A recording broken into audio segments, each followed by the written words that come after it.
참으로 소망이 보이지 않는 세대 가운데 살아가는 이 시대, 누구보다도 청년들에게 힘든 세상이 아닌가 싶은데요. 그래도 말씀, 진리 안에서 온전히 서가려고 씨름하는 우리 새벽 이슬과 같은 우리 교회 청년들, 이들이 정말 믿음 안에 다음 세대를 일궈가는 일꾼이 될 수 있도록 여러분 늘 저들을 격려해 주시고 또 칭찬해 주시고 아낌없는 응원 보내주시면 좋겠습니다. 지난번에 이 수련회를 통해서 정말 큰 은혜의 시간들, 우리 청년들이 깊이 주님을 바라보고 하나님 나라를 살아가려는 그런 결단들이 있었는데, 우리 다시 한번 박수로 저들을 좀 격려하겠습니다.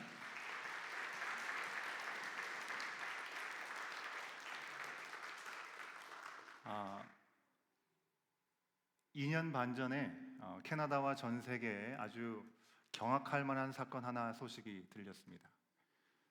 사스카추안, 캡루스 등 이 원주민 기숙학교 이 세 군데 등에서 아동의 유골이 1,100구가 발굴되었다라는 소식이었습니다. 어떻게 그렇게 발굴할 수 있었을까? 지하 침투하는 레이저라는 신기술이 발명이 된 거죠. 그것으로 확인할 수 있었다고 하는 것입니다. 그로 인해서 그 사건이 드러나게 되면서 어찌 보면 교회의 대표라고 할 수 있는 교황이 직접 찾아와서 사과하는 일들이 있었습니다. 여러분, 물론 사과 한번 한다고 해서 그 상처났던 마음들이 치유가 되겠습니까? 그럴 수 없겠죠. 하지만 그래도 치유할 수 없이 치료되지 못한 채로 오래 묵어있던 상처가 비로소 원인이 어디에 있는지 회복을 위한 첫 번째 발걸음을 내디딜 수 있었다라는 생각으로 순간으로 느껴지는 시간이었습니다. 너무나 충격적인 결과였기 때문에 이 원주민 기숙학교의 행태가 무엇이었는가, 또 그 피해 가정들 그리고 아이들, 그런 이야기가 더 집중되다 보니까 이것을 발굴하게 된 그 발굴 자체, 거기에는 그 기술력에는 크게 포커싱이 되지 않았습니다. 여러분, 기술의 발달로 이제는 땅을 우리가 직접 파보지 않더라도 기계가 있으면 그 안에 무엇이 있는지를 어렵지 않게 발견할 수 있습니다. 유골의 여부를 확인할 수 있었던 그런 기술 덕에 발굴이 급속하게 진행될 수 있었다는 사실을 들으면서 저는 참으로 많이 놀랐습니다. 아무리 그래도 이미 너무 늦었지만 그나마 이제라도 시신을 찾을 수 있었고 과거의 죄악상이 드러나서 바로잡을 수 있는 것은 다행스러운 일이라고 생각합니다. 비록 많은 원주민 가정들이 강제로 데려간 그 자녀들이 어디에 있는지 생사를 알지 못한 채 오랜 세월 눈물을 흘릴 수밖에 없었고, 또 마음이 병들고 상처난 부분들, 골마 썩어져가는 부분들이 있었겠지만, 그럼에도 하나님께서는 기대치 못한 그 세월의 흘러감 가운데 발달된 기술을 통해서 죄악상이 드러나게 하시고 공의를 드러내주신 것이 아닌가라는 생각을 한편으로 해보게 됩니다. 여러분, 아무튼 인간이 머리를 두뇌를 사용해서 사용하는 이 과학기술이 얼마나 발달했는지 땅속에 묻혀일 뻔했던 피눈물의 역사까지도 들춰낼 수 있는 그런 시대가 된 것 같습니다. 최근 들어 몇몇 오래전부터 사건들이 있었지만 미궁에 빠져서 해결되지 않았던, 그래서 그걸 미제라고 얘기하죠. 미제의 사건들이 과학 수사를 통해서 늦게나마 그 신원이 누구인지 시신의 신원이 확인되는 일들이 있고 진범을 찾게 되는 일들이 소식들로 들려지기도 합니다.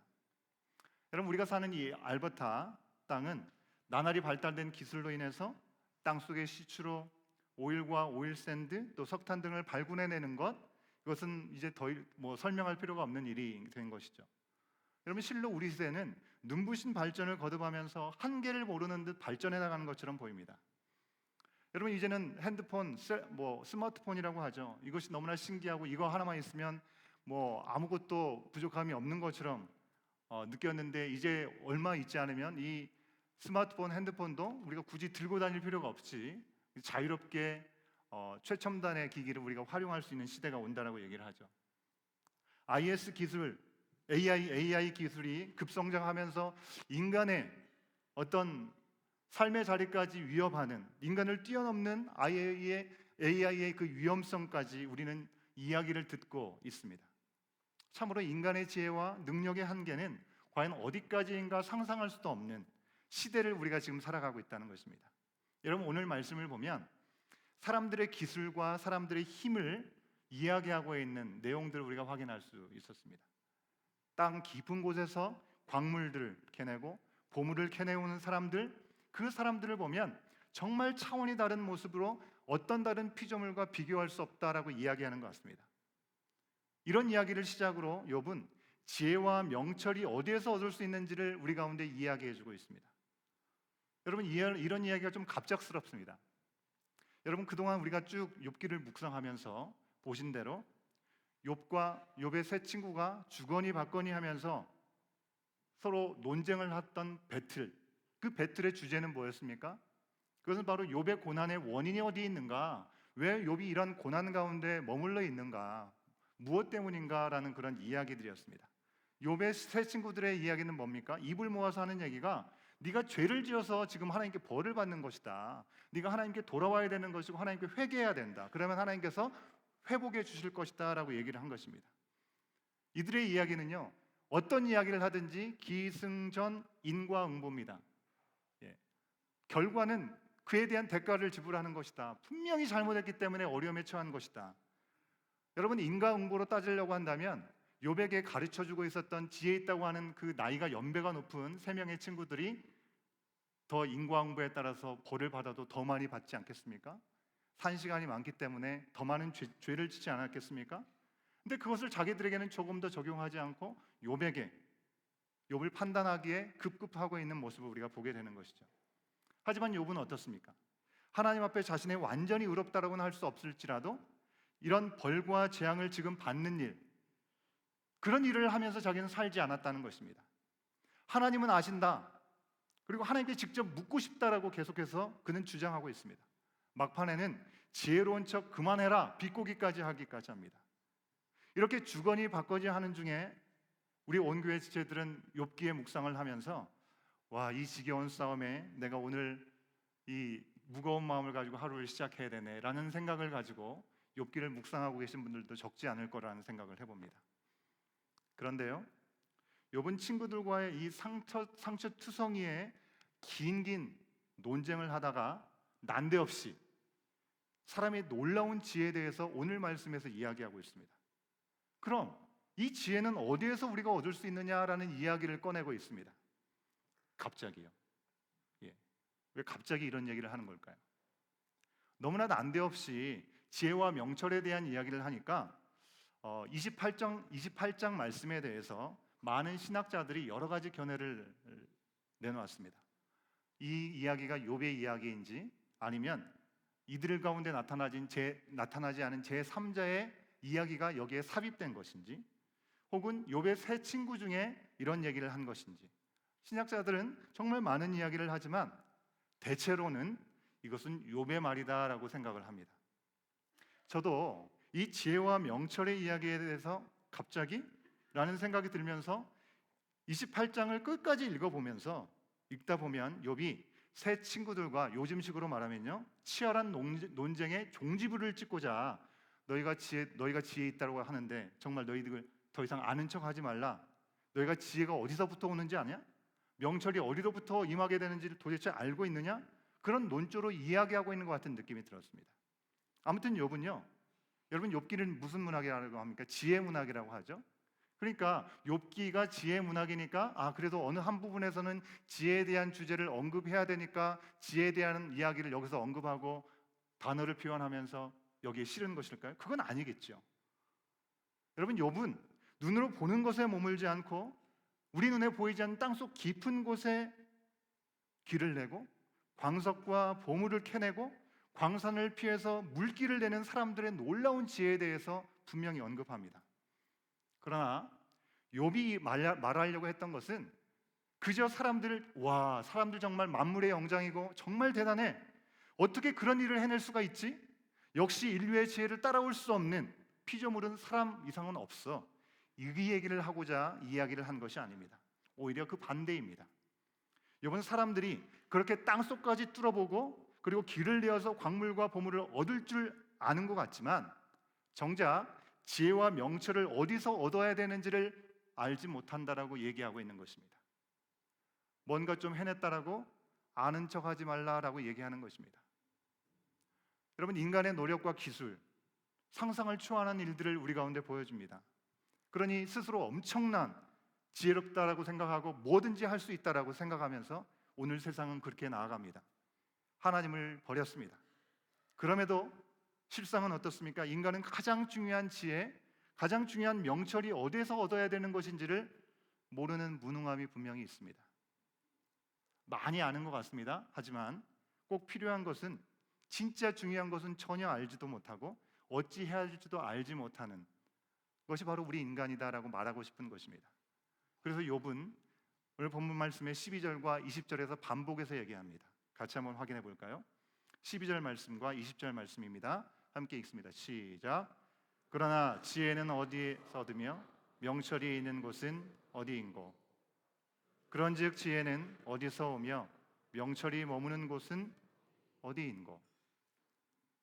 여러분, 사람들이 시력이 사람보다 훨씬 좋은 매 눈으로 찾을 수 없는 것들을 땅속에서 찾아내고 있습니다. 용맹스러운 이 짐승의 호기로도 이룰 수 없는 일들을 사람들이 이루는 것 같습니다. 하지만 그들의 진정한 지혜와 명철을 어디서 찾아야 될지 모른다는 겁니다.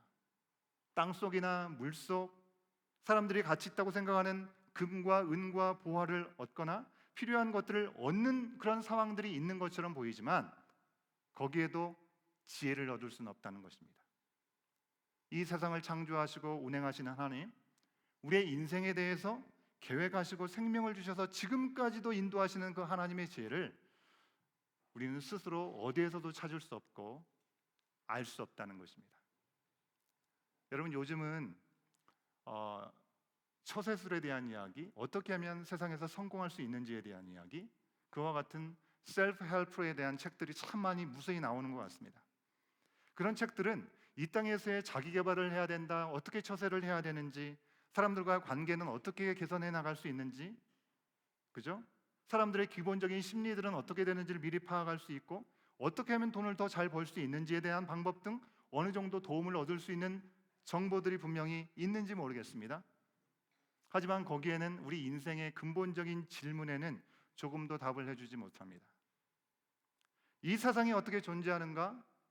우리는 어디서 왔고 우리는 어디로 가는가? 왜 우리는 무엇을 지금 어떻게 하고 살아야 되는가? 전혀 알려주지 않습니다. 그저 이 땅에 우리가 살아가는 동안에 어떻게 하면 좀 더 편하게 살 수 있고 어떻게 하면 좀 더 많은 것을 가지고 인정받으며 살아갈까를 알려줄 뿐이라고 하는 것입니다. 하나님께서 우리를 이 땅에 보내신 뜻 가운데 우리가 어떻게 사는 것이 하나님 기쁘신지를 보여주고 그것을 우리가 아는 것보다는 그저 세상이 우리 가운데 원하는 모습을 잘 갖추도록 돕는 역할을 하는 내용들이 담겨 있을 뿐입니다. 잠깐은 그런 책들의 교훈으로 우리가 상황에 대처할 수 있을지는 모르겠습니다. 하지만 우리가 영원까지 살아갈 힘과 영원까지 누리게 될 그런 지혜와 생명력은 거기에는 없다는 것입니다. 그러면 여러분, 우리는 어디에서 어떻게 이 지혜를 찾을 수 있겠습니까? 오늘 말씀 23절에서 욥은 자신 있게 이야기하고 있습니다. 23절 말씀을 같이 한번 확인합니다. 시작. 하나님이 그 길을 아시는 곳 아시나이니. 하나님이 그 길을 아신다고 얘기를 합니다. 우리는 도무지 우리가 아무리 발전된 그런 기술력을 가지고 있다 할지라도 알 수 없는 그 길을 하나님은 아신다. 여러분, 영어에 보니까 God understands라고 얘기하고 있습니다. 여러분, 영어 표현에서 이 understand라는 것은 우리가 뭔가를 좀 잘 몰랐다가 깨닫게 되고 알게 되었을 때 understand라는 표현을 쓰지 않습니까? God understand, 마치 하나님께서 뭔가를 잘 모르셨다가 이제서야 새롭게 깨닫게 되신 것처럼 우리가 오해할 수 있는 소지의 표현이 아닌가라는 생각을 해봅니다. 근데 원어의 단어로 보면요, 이 understand로 번역되어 있는 이 단어의 뜻은 속속들이 다 아신다라는 그런 의미를 담고 있습니다. 24절 말씀에 보면 이렇게 기록합니다. 하나님이 땅끝까지 감찰하시며 온 천하를 살피신다라고 하고 있습니다. 땅끝까지 감찰하시고 온 천하를 살피신다.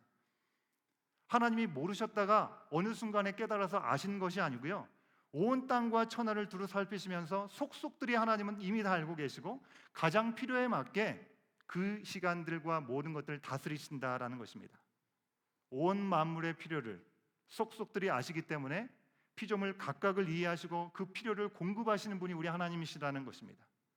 이것이 하나님의 진정한 지혜이고 하나님만큼 이 세상을 잘 아시는 분이 어디 있습니까? 우리의 인생에 대한 길도 하나님처럼 잘 아시는 분이 어디 있습니까? 없는 것이죠. 여러분, 우리가 길에 가다가 사거리 신호에서 이 신호 한 번만 잠깐 오작동이 나도 교통대란이 일어나는 것을 어렵지 않게 보지 않습니까? 이 우주 만물을 다스리는 하나님의 질서가 조금의 흔들림 없이 너무나 정교하게 움직이고 있는 것을 보면 우리가 어떻게 하나님의 살아계심을 인정하지 않을 수 있겠습니까? 우리가 찬양 가운데 아바 아버지라는 찬양 있죠. 아바 아버지.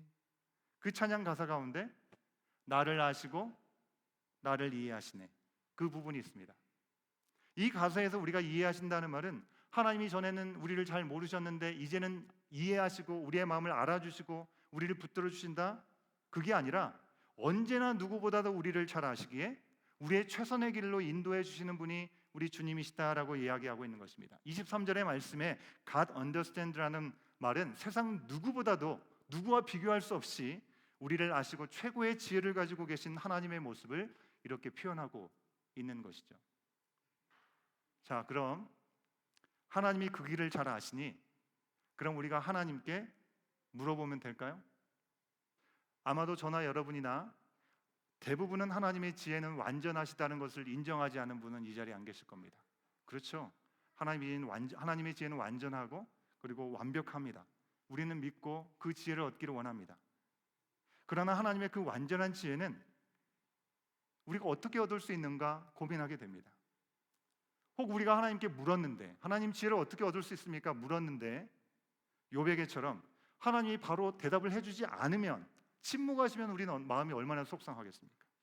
또 하나님께서 말씀해 주셨는데도 때로 우리가 너무나 연약하고 너무나 어둔해서 말씀해 주신 것을 잘 알아듣지 못할 때가 있을 수 있지 않겠습니까? 그러면 어떻겠습니까? 그래서 욥은 이렇게 하나님의 명령을 기억하면서 완전한 지혜와 명철을 어떻게 얻을 수 있는지를 오늘 우리 가운데 분명하게 알려주고 있습니다. 28장 28절의 말씀입니다. 함께 확인합니다. 시작. 보라, 주를 경외함이 지혜요 악을 떠남이 명철이니라. 뭐가 지혜래요? 주를 경외함이 지혜라고 합니다. 뭐가 명철이래요? 악을 떠나는 것이 명철이다라고 얘기합니다. 여러분, 이게 무슨 뜻인지 성경 속의 대표적인 지혜의 사람의 긍정적인 예와 부정적인 예를 생각해 보면 더 이해가 쉽지 않을까라는 생각을 합니다. 자, 우리 유초등부 친구들, 자, 저를 한번 보세요. 유초등부 친구들. 왜요? 예, 유초등부 친구들에게 질문 하나 하겠습니다. 맞추면 500원이 아니고, 여러분 달란트 잔치 할 때 보니까 아주 이 퀄리티가 좋더라고요. 달란트 5개를 선물로 드리도록 하겠습니다. 선생님 꼭 전달해 주셨으면 좋겠습니다. 달란트 5개 달란트 걸린 질문 드립니다. 우리 유초등부 학생들만 아는 친구는 손을 들고 얘기해 주면 좋을 것 같아요. 자, 여러분, 성경 속에 가장 지혜 있는 사람 하면 한 명을 이야기를 하면 누구를 얘기할 수 있을까요? 저기 뒤에 다니엘이 제일 먼저 든 것 같아요. 박수 한번 쳐주세요. 자, 우리 다니엘에게 꼭 달란트 5개를 꼭 전달해 주시면 감사하겠습니다. 또 다른 질문 하나 드리겠습니다. 이제는 이제 유초등부 했으니까 좀 수준을 높게 갖고 있는 우리 중고등부 그리고 청년들까지, 우리 스펙트럼이 좀 넓긴 하지만 수준은 같이 높다고 생각을 하고요. 자, 중고등부 청년들 중에 손을 들어 답하시면 되겠습니다. 솔로몬 외에 여러분이 지혜하면 떠오르는 성경 안의 인물이 있을까요?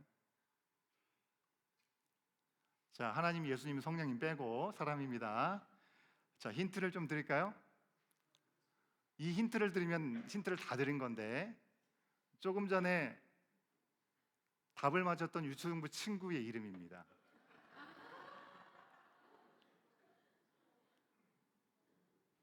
누가 먼저 들었는지 내가 못 봤는데. 겸이가 얘기해 보세요. 다니엘. 예. 선물이 없습니다. 다니엘이 맞습니다. 예. 우리 6학년 그리고 우리 새로 오시는 우리 가족 가운데도 다니엘이라는 이름을 가지고 계신 분들이 있죠. 다니엘이라는 이름을 정말 많이 선호합니다. 그만한 이유가 있겠죠. 성경 속에서 하나님을 경외하고 그리고 지혜롭게 살았던 사람이 너무나 많겠지만 지혜하면 어김없이 생각나는 영순이는 바로 솔로몬일 것입니다. 그리고 그 다음은 다니엘이 아닐까라고 생각을 합니다. 그치, 다니엘아? 솔로몬은 올해 우리가 큐티를 하면서 자세히 돌아봤습니다. 열왕기서를 보면서 봤죠. 처음부터 설명은 제가 하진 않겠고요. 솔로몬이 왕이 된 후에 무엇을 주면 좋겠느냐 하나님께서 물으셨을 때 지혜를 구했습니다. 그리고 그 지혜뿐만 아니라 모든 부귀영화를 누리게 되었죠. 그래서 그는 누구와 비교할 수 없는 정말 하나님의 놀라운 특별한 은혜를 허락받고 주변에 있는 많은 열방에 있는 나라들이 정말 그 소문이 진짜인지를 확인하고 싶어서 그를 많이 찾아올 정도였습니다. 그리고 그와 많은 정략 결혼을 하고 싶을 정도로 대단한 매력이 있었던 사람이었던 것 같습니다. 그런데 어느 순간에 솔로몬이 하나님 중심이 아니라 자기 중심으로 삶이 변하면서 그가 내리막길을 걷게 됩니다. 하나님의 지혜로 충만할 때와 그러지 못할 때의 모습을 너무 극명하게 우리가 볼 수 있는 대목이죠. 자기의 방법대로 힘을 기르려고 하다 보니 수많은 부인들을 통해서 얻게 된 그 우상 앞에 마음을 열어놓게 됩니다. 결국 하나님 중심의 삶이 아닌 자기 중심으로 우상에 뒤섞인 삶을 살면서 점점 지혜로부터 거리가 멀어진 모습을 갖게 됩니다. 그리고 결국에는 아들의 때에 이 통일되었던 이스라엘은 두 개의 나라로 찢어지고 맙니다. 분열되고 맙니다. 결국 솔로몬 말년에 그는 전도서라는 책을 통해서 청년의 때 창조주 여호와의 하나님, 그 하나님을 기억하라라고 말합니다. 하나님을 떠나서 허무하기 짝이 없었던 인생의 끝에 남긴 너무나 중요한 교훈이라고 하는 것이죠. 여러분, 반면에 다니엘은 어떻습니까? 다니엘은 솔로몬처럼 좋은 환경에서 지내지 못했습니다. 다니엘서는요, 다니엘이 포로로 끌려간 후의 이야기를 담고 있습니다. 어려서 나라가 망했습니다. 포로로 끌려갔습니다. 자기 나라가 없으니 무슨 소망을 가지고 살아갈 수 있겠습니까? 그런데 다니엘은 환경 탓, 조상 탓하지 않았습니다. 여전히 자기 자리에서 하나님을 두려워하고 하나님을 향한 믿는 그 믿음으로 그는 섬기고 그 자리를 지켜갑니다. 포로로 잡혀간 그 나라에서 아주 젊은 엘리트 그룹에서 최고의 좋은 교육을 받습니다. 모든 좋은 보장을 받으면서 살 수 있는 기회를 얻었음에도 불구하고 그 기회를 잡아서 어떻게든지 성공하려고 하기보다는 그 과정에서도 악을 떠나려고 하는, 그래서 환관장으로부터 허락받을 수 있는 좋은 것들을 거부하고 좋은 음식들은 우상에게 드려진 제물이기 때문에 그것이 아닌 채식을 하겠다라고 요청을 하게 된 것이죠. 그리고 다니엘서 1장 8절에서 말하는 것처럼 다니엘은 뜻을 정하여 왕의 음식과 포도주를 먹지 않고도 그것을 다 먹은 소년들보다 더 아름답고 빛이 났다라고 그 결과로 여름간의 테스트를 통과한 모습을 우리는 확인할 수 있습니다. 자신의 거룩함을 지켰습니다. 하나님은 그런 다니엘에게 왕이 고심하고 꿈을 꿨던 그 꿈의 내용을 지혜를 주셔서 해석하게 하셨습니다. 그리고 그를 두 번째 자리로 세워주셨습니다. 다니엘이 정권이 바뀐 후에 왕 외에 어떤 신에게도 기도해서는 안 된다라고 하는 금령을 분명히 알았습니다. 그럼에도 불구하고 하나님께 정해서 드리는 기도 시간에 그 방향을 향해서 문을 열어놓고 기도하다가 사자굴에 들어가서 사자밥이 될 수밖에 없는 위험에 던져지게 됩니다. 하지만 하나님이 살려주셨고 여전히 선한 영향력을 발휘하면서 하나님의 지혜로 메신저 역할을 했고 지금도 우리 가운데 귀한 영향을 주고 있습니다. 여러분, 세상의 관점으로 보십시오. 사회 부적응자입니다. 융통성이라고 하는 것은 일도 없어 보이는 사람이 다니엘이라고 생각할 수 있습니다. 사소한 데에 목숨을 거는 것 같고요, 성공의 기회를 스스로 발로 차버린 것 같은 그 모습이 바로 다니엘에게서 우리가 보게 되는 모습입니다. 하지만 하나님을 경외하고 악을 떠나는 그 사람에게 고심하지 않아도 하나님께서 책임져 주시고 가장 슬기롭게 살아갈 수 있는 길을 열어주셔서 나만 좀 복된 삶이 아니라 남까지도 살리는 인생으로 그를 사용하신 줄 믿습니다. 다니엘서 12장의 마지막에 보면 많은 사람을 주께로 돌아오게 하는 하늘의 별과 같은 사람이다라는 표현을 쓰고 있습니다.